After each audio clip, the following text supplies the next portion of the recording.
Roy here. Well, it's the end of my 2023 elk hunting adventure to Colorado. Didn't get an elk this year, but it's always a great adventure. Just love it. Yeah, this year I hunted in an area just west of Rocky Mountain National Park. This whole area, woods everywhere, tremendous amount of acreage, was subject to a great forest fire burn in 2020. So a little different habitat than what I'm used to. Very unusual. A lot of it barren, but vegetation's coming back tremendously. One interesting thing, a lot of wetland areas within it. Hard to believe, but a lot of little babbling brooks, springs coming out of the mountain. A lot of green meadows, just lush with vegetation. And elk have been using it. So one of the really cool things about this hunt,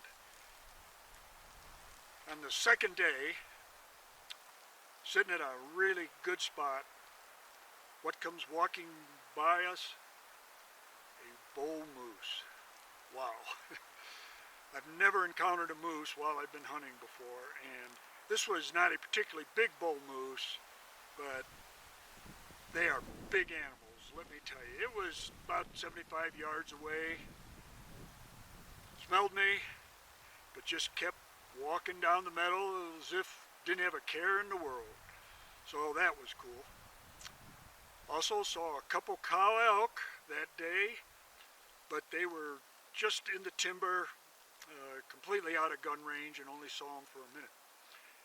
Another very exciting thing, on the day before the hunting season began, way up on the mountain, spotted two bull elk, way up near the top, way too far for me to even to begin to think of trying to get to them.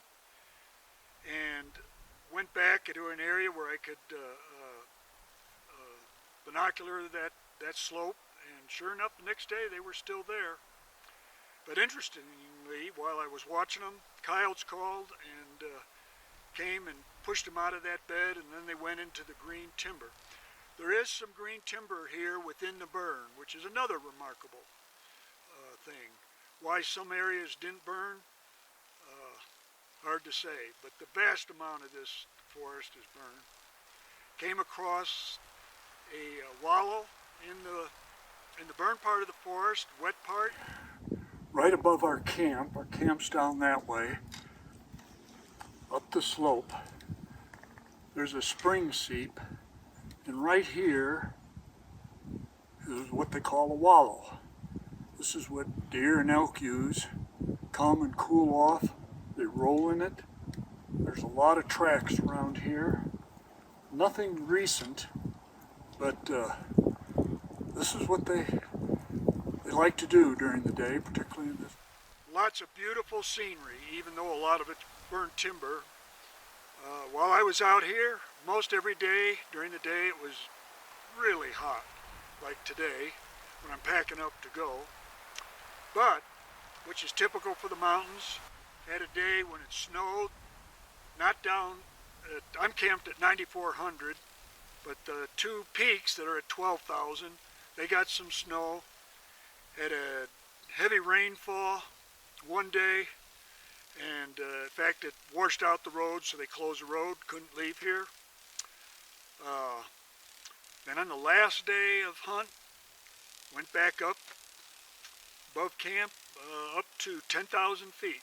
So climbed from 9,400 to 10,000, and here was Mr. Moose again, walking right by me. Also, cow elk came by, but it was stayed in the timber just out of gun range, and I think it caught my my scent and took off. Just lots of beautiful scenery around here, this part of the country. Went exploring some other possible areas to hunt that were greener and steeper, beautiful vistas. Once again though, all in all, just a great adventure. Love coming out here, doing my thing, doing my do-it-yourself elk hunt. Always interesting things. Yeah, I would have liked to got an elk, but wasn't meant to be this year, so maybe next year. So that's a little overview of this year's hunt. So till next time.